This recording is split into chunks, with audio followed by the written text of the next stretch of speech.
Capítulo 14. A regressão das castas.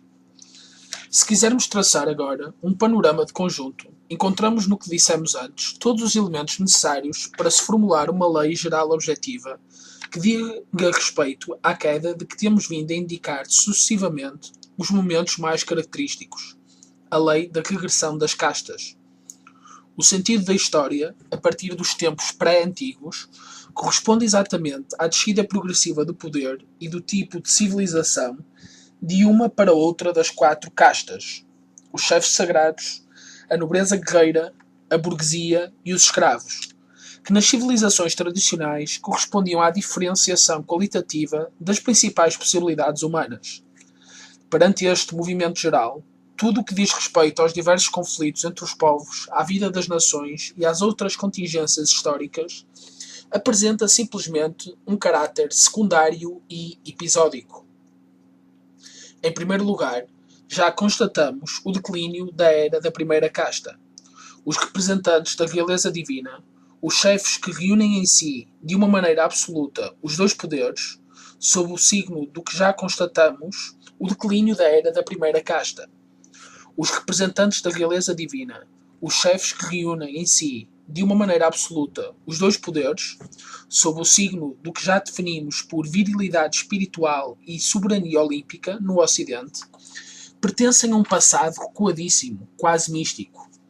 Já seguimos, através da progressiva alteração da luz do norte, o desenvolvimento do processo de decadência e viu-se no ideal gibelino do Sacro Império Romano o último eco da mais alta tradição. Desaparecido o vértice, a autoridade passa imediatamente para o nível inferior, para a casta dos guerreiros. No primeiro plano encontram-se agora monarcas que são simplesmente chefes militares, senhores da justiça temporal e, finalmente, soberanos políticos absolutos, realeza do sangue e já não realeza do espírito. Subsiste por vezes a ideia do direito divino, mas como uma fórmula privada de um verdadeiro conteúdo.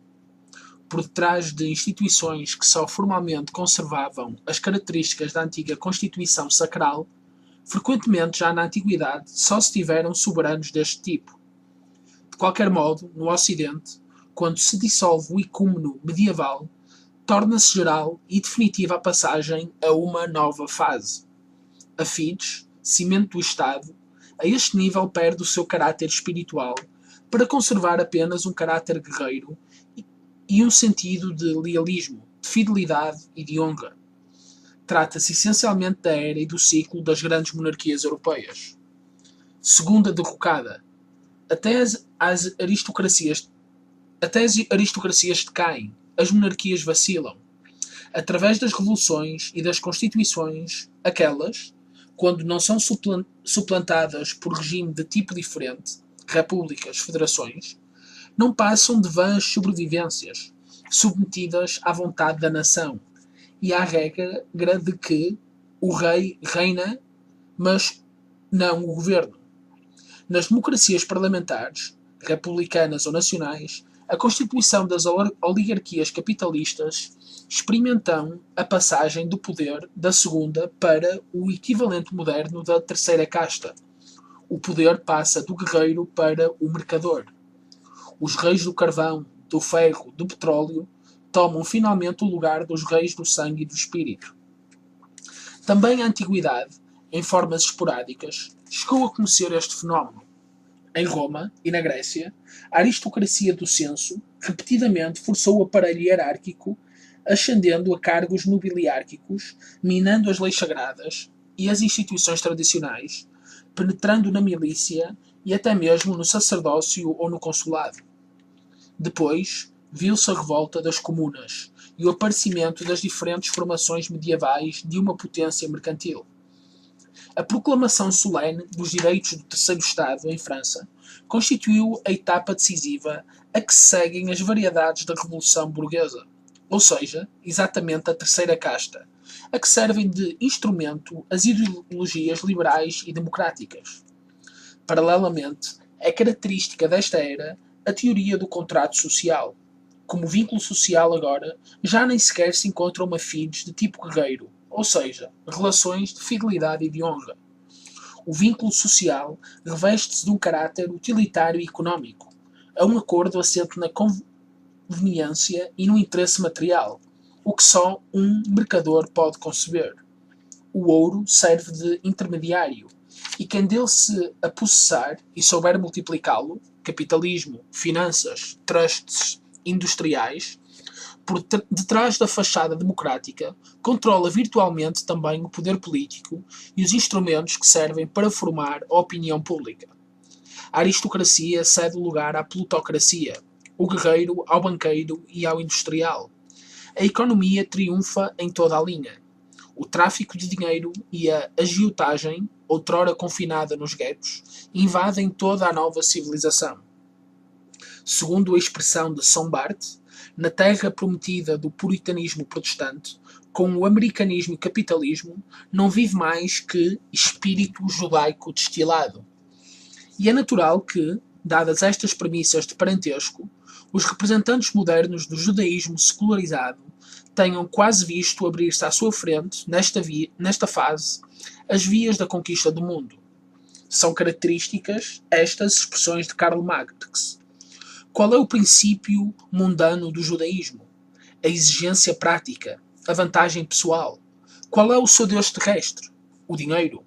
O judeu emancipou-se de uma maneira judaica não só por se ter apropriado da potência do dinheiro, mas também porque, graças a ele, o dinheiro se tornou uma potência mundial e o espírito prático judaico se tornou o espírito prático dos povos cristãos. Os judeus emanciparam-se na medida em que os cristãos se tornaram judeus. O Deus dos judeus mundanizou-se e tornou-se o Deus da terra. O câmbio é o verdadeiro Deus dos judeus. Na realidade, a codificação religiosa do tráfico do ouro como empréstimo com juros, a que anteriormente sobretudo os judeus se tinha consagrado, faltando-lhe qualquer outro meio para se poder afirmar, pode ser considerada a própria base da aceitação e do desenvolvimento aberrante, no mundo moderno, de tudo o que é banca, finança, economia pura, fenómeno comparável ao avanço de um verdadeiro cancro.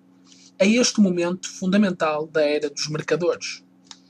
Finalmente, a crise da sociedade burguesa, a luta de classes, a revolta proletária contra o capitalismo, o manifesto da Terceira Internacional e a correspondente organização dos grupos e das massas no âmbito de uma civilização socialista do trabalho, marcam a terceira derrocada, pela qual o poder tende a passar para o nível da última das castas tradicionais, para o do escravo de carga e do homem-massa, o que implica como consequência a redução de todos os horizontes e valores ao plano da matéria, da máquina e do número.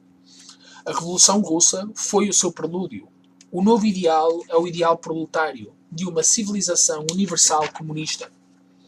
O despertar e a irrupção das forças elementares infra-humanas nas estruturas do mundo moderno corresponde e tem o mesmo sentido que o que acontece a um indivíduo que já não consiga suportar a tensão do espírito, primeira casta, também já não suporte, em seguida, a da vontade, enquanto poder livre que move o corpo, casta guerreira, e se abandone às forças infra-humanas do sistema corporal, mas que, de repente, se erga magneticamente sob o impulso de uma outra vida que venha a substituir a sua. As ideias e as paixões do demos acabam por deixar de pertencer aos homens. Atuam como se tivessem uma vida autónoma e temível e, brincando com elas, através dos interesses ou dos ideais que elas pensam procurar, lançam as nações e as coletividades umas contra as outras, em conflitos ou em crises de que a história não conhecia exemplos comparáveis, tendo, no máximo, a perspectiva da derrocada total da internacional mundial colocada sob os signos brutais da foice e do martelo. São estes os horizontes do mundo contemporâneo. Tal como o homem não pode ser realmente livre senão aderindo a uma atividade livre, igualmente ao concentrar-se em objetivos práticos e utilitários, em realizações económicas e em tudo o que pertença, em princípio, ao campo só das castas inferiores, o homem abdica, desintegra-se, volta a abrir-se a forças interiores de que está destinado a tornar-se instrumento. rapidamente e sem sequer se aperceber disso. Por outro lado, a sociedade contemporânea apresenta-se precisamente como um organismo que passou do tipo humano para o tipo infra-humano, em que toda a atividade e toda a reação são determinadas pelas necessidades e pelas tendências da vida física. Os seus princípios dominantes são exatamente o que eram próprios da parte física das hierarquias tradicionais, o ouro e o trabalho. Assim se orientaram as coisas, de modo que estes dois elementos hoje em dia condicionem, quase sem exceções, toda a possibilidade de existência e forjem ideologias e mitos que não poderia surgir mais evidente a gravidade da moderna perversão de todos os valores. A regressão quadripartida não tem só uma envergadura político-social, mas também investe todos os domínios da civilização. Na arquitetura, é marcada pela passagem do tema dominante do templo, primeira casta, para o da fortaleza e do castelo, casta dos guerreiros, depois à cidade comunal muralha, época dos mercadores, e finalmente ao da fábrica e dos edifícios racionalizados e sem alma, aos alvéolos humanos do homem-massa. A família, que nas origens tinha tido um fundamento sagrado, reveste-se em seguida de um caráter autoritário, pátria potestas, no sentido meramente jurídico do termo, e depois burguês e convencional, até que se orienta no sentido da sua dissolução. Verificam-se fases análogas no que respeita à própria noção da guerra, da doutrina da guerra sagrada e da mors triumphalis, primeira casta, passa-se para a guerra pelo direito e pela honra do seu príncipe, casta guerreira. Numa terceira etapa, são as ambições nacionais ligadas aos planos e aos interesses de uma economia e de uma indústria hegemonistas a desencadear os conflitos, casta dos mercadores. E, finalmente, surge a teoria comunista, segundo a qual a guerra entre nações é só um resíduo burguês, sendo a única guerra justa a revolução mundial do proletariado contra o mundo capitalista e dito imperialista, casta dos servos. No campo estético, de uma arte simbólica ou sacra associada às possibilidades da vidência e da magia, primeira casta, passa-se para o predomínio da epopeia, da arte épica, casta dos guerreiros, depois para uma arte romântica ou convencional, sentimental, erótica ou psicologista, forjada essencialmente para dialeto do burguês, até que se manifestam concepções sociais e comprometidas da arte, tendências para uma arte de massas. O mundo tradicional conhecia a unidade supra-individual própria das ordens. Por último, no Ocidente, como ordens ascético-monásticas, sucedem-se as ordens cavaleirescas, casta dos guerreiros. Depois destes, aparece a unidade jurada das lojas maçónicas para a preparação da revolução do Terceiro Estado e para o advento da democracia. Finalmente, a rede das células revolucionárias e ativistas da Internacional Comunista, última casta, tendo por objetivo a destruição da ordem anterior. Mas é no plano da ética que o processo de degradação é particularmente visível. Enquanto a primeira época se caracterizava pelo ideal da virilidade espiritual, pela iniciação e pela ética da superação do vínculo humano, enquanto na época dos guerreiros ainda se fundavam no ideal do heroísmo, da vitória e do senhorio, na ética aristocrática da honra, da fidelidade e da cavalaria, na época dos mercadores o ideal torna-se a economia pura, o lucro, a prosperity e a ciência como instrumento de um progresso técnico-industrial ao serviço da produção e de novos lucros na sociedade de consumo. Até que o advento dos servos eleva ao nível de uma religião o princípio do escravo, o trabalho. E o ódio do escravo vai até ao ponto de proclamar sadicamente: quem não trabalha não come. E a sua idiotice, glorificando-se a si própria, fabrica incensos sagrados com as exaltações do suor humano. O trabalho eleva o homem, a religião do trabalho, o trabalho como dever social e ético, o humanismo do trabalho. Já vimos anteriormente que o mundo antigo desprezou o trabalho simplesmente por conhecer a ação. Era a oposição entre a ação e o trabalho, a título de oposição entre o polo espiritual, puro, livre, e o polo material, impuro e submetido ao peso das possibilidades humanas, que se encontrava na base deste desprezo.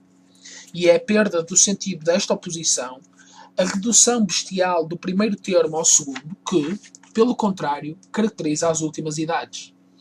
E enquanto, antigamente, por uma transfiguração interior, devido à sua pureza e ao seu significado de oferta, orientada para cima, todo o trabalho podia ser redimido até se tornar um símbolo de ação. Em seguida, há uma alteração em sentido inverso, na época dos servos. Todo o resto da ação tem a tendência para se degradar sob a forma de trabalho. O grau de decadência da moral moderna, plebeia e material, em relação à antiga ética aristocrática ou sacral, é bem ilustrado por esta passagem do plano de ação ao do trabalho. Os homens superiores, mesmo numa época relativamente recente, agiam ou dirigiam ações. O homem moderno trabalha. A diferença, hoje em dia, só existe entre os diferentes géneros de trabalho. Existem os trabalhadores intelectuais, existem também os que oferecem os seus braços e trabalham servindo a máquina. Porém, ao mesmo tempo que a personalidade absoluta, no mundo moderno, a ação está a morrer. Além disso, enquanto a antiguidade considerava como particularmente desprezíveis, e entre as artes retribuídas, as que estavam ao serviço do prazer, no fundo, é este hoje em dia o género de trabalho mais considerado. A partir do cientista, do técnico, do homem político, do sistema racionalizado de organização produtiva, o trabalho converge na realização de um ideal de animal humano. Uma vida mais facilitada, mais agradável, mais segura, o maior bem-estar e o maior conforto físico. O próprio gênio dos artistas e dos criadores da área burguesa, na prática, mal se diferencia da classe que está ao serviço do prazer e das distrações de uma certa camada social, da classe de servidores de luxo que ela representou junto do patriciado romano ou dos senhores feudais da Idade Média.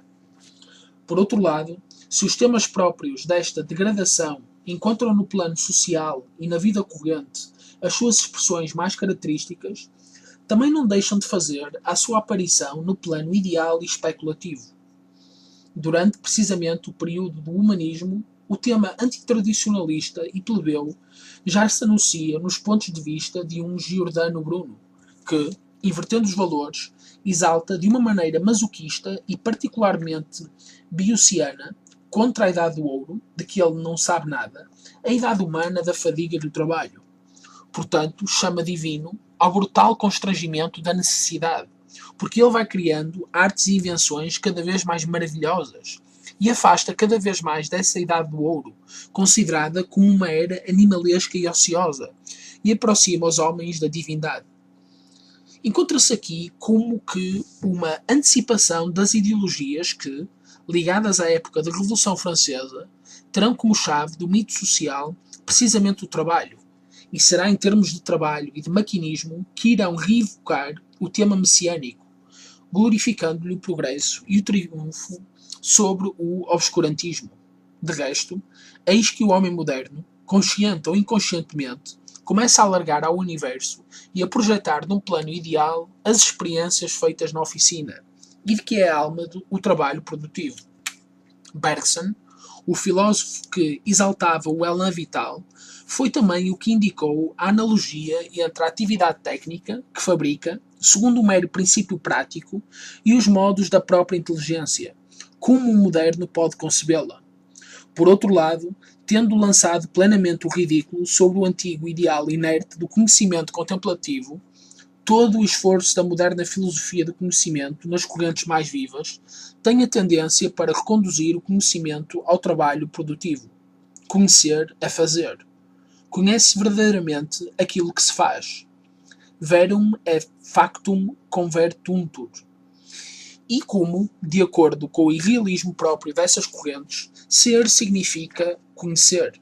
Espírito quer dizer ideia, e o processo produtivo imanente de conhecimento identifica-se com o processo da realidade. Assim se reflete até nas mais altas regiões e se impõe precisamente como verdade, para elas, o modo das últimas das castas. O trabalho produtivo idealizado. Existe, portanto, um ativismo no próprio plano das teorias filosóficas que parece ser solidário com o mundo criado pelo advento das últimas castas, com a civilização do trabalho. E, na verdade, as ideologias modernas relativas ao progresso e à evolução e que tiveram como consequência perverter com uma inconsciência científica toda a visão superior da história e criar os alibis mais capciosos para a justificação e a glorificação do homem atual, em geral, refletem apenas este acontecimento. Já o dissemos, o mito da evolução não é mais que a profissão de fé do parvo nu. Se o Ocidente atual considera como verdade já não a proveniência de cima, mas sim a proveniência de baixo, já não a nobreza das origens, mas antes a ideia de que a civilização nasce da barbárie, a religião da superstição, o homem do animal, Darwin, o pensamento da matéria, toda a forma espiritual da sublimação ou transposição da matéria originária do instinto, da libido, dos complexos, do inconsciente coletivo, Freud, Jung, e assim por diante. Em tudo isto tem de se ver muito menos o resultado de uma pesquisa desviada que um alibi, que uma coisa a que devia necessariamente ser levada a crer e a crer como verdadeira. Uma civilização criada por seres provenientes de baixo, a revolução dos servos e dos párias contra a antiga sociedade aristocrática. E não existe domínio em que, de uma maneira ou de outra, o mito evolucionista não se tenha insinuado destruidoramente, de modo a derrubar todos os valores, a impedir toda a verdade de ponderar, de elaborar e de consolidar em todas as suas partes, quase como num círculo mágico sem saída, o sistema do mundo próprio de uma humanidade desconsagrada e prevaricadora. Em cumplicidade com o historicismo, o chamado idealismo pós-hegeliano chega a ver o ser do espírito absoluto no seu fazer-se a si próprio, na sua autoctise. Já não é como o ser que é, que domina, que se possui a si próprio. Tem-se o self-made man como modelo metafísico. Distinguir a queda que se produz ao longo dos caminhos do ouro, época dos mercadores, na que se produz ao longo dos caminhos do trabalho, época dos servos, não é fácil, porque ambas estão ligadas por relações de interdependência. Com efeito, tal como nos nossos dias já não se considera repugnante, também já não se torna repugnante, mas completamente natural, que se seja pago. Mas o dinheiro, que já não queima mão nenhuma, estabeleceu o vínculo invisível de uma escravatura mais férrea e torpe que a que justificava e que mantinha na antiguidade, pelo menos, a elevada estatura dos senhores e dos conquistadores. Tal como todas as formas de ação têm a tendência para se tornarem uma variedade do trabalho, igualmente se lhe associa sempre uma recompensa.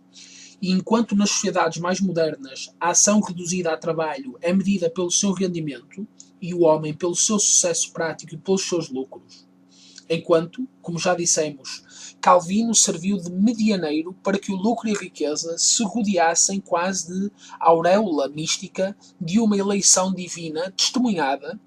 Por outro lado, o espectro da fome e do desemprego paira sobre os novos escravos como uma ameaça mais temível que a do antigo chicote.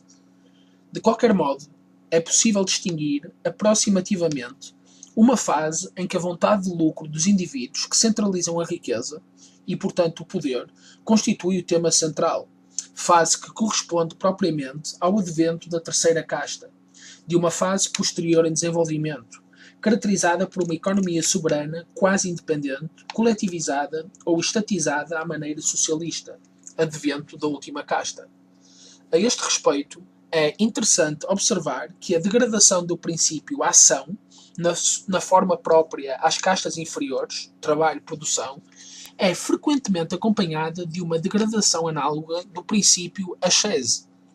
Vê-se nascer quase uma ascese do ouro e do próprio trabalho, porque em figuras representativas desta fase, trabalhar e acumular riquezas tornam-se uma vocação e quase uma missão em certas camadas das novas sociedades. Vemos assim, em particular na América, grandes capitalistas que gozam menos da sua riqueza que o último dos seus empregados ou operários, mais que possuírem a riqueza, de serem livres em relação a ela e de se servirem dela para exibir certas formas de magnificência, de qualidade, de sensibilidade por diversas coisas, preciosas e privilegiadas, como era o caso nas aristocracias, Muito pelo contrário, para eles trata-se de serem, por assim dizer, os seus simples administradores. Na riqueza, estes seres apenas procuram a possibilidade de uma maior atividade. São como que instrumentos impessoais e ascéticos cuja atividade se dedica a recolher, a multiplicar e a lançar em redes cada vez mais vastas, que por vezes condicionam milhões de seres e destinos de nações, as forças sem rosto do dinheiro e da produção.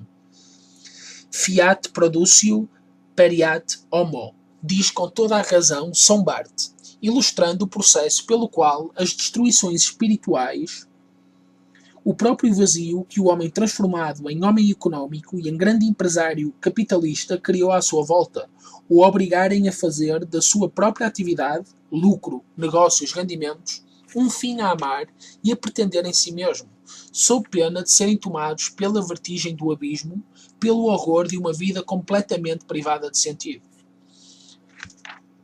A relação da economia moderna com a máquina é igualmente característica de uma situação em que as forças desencadeadas ultrapassam os planos de quem originariamente os evocou e que arrastam tudo consigo. Uma vez perdido ou ridicularizado todo o interesse pelo que a vida pode dar em relação a um mais que viver, só devia restar, como único ponto de referência, a necessidade do homem no sentido puramente material e animal. E do princípio tradicional da limitação da necessidade no âmbito de uma economia normal, ou seja, de uma economia equilibrada de consumo, devia ser substituído pelo princípio da aceitação e da multiplicação da necessidade, em íntima ligação com a chamada Revolução Industrial e com o advento da máquina.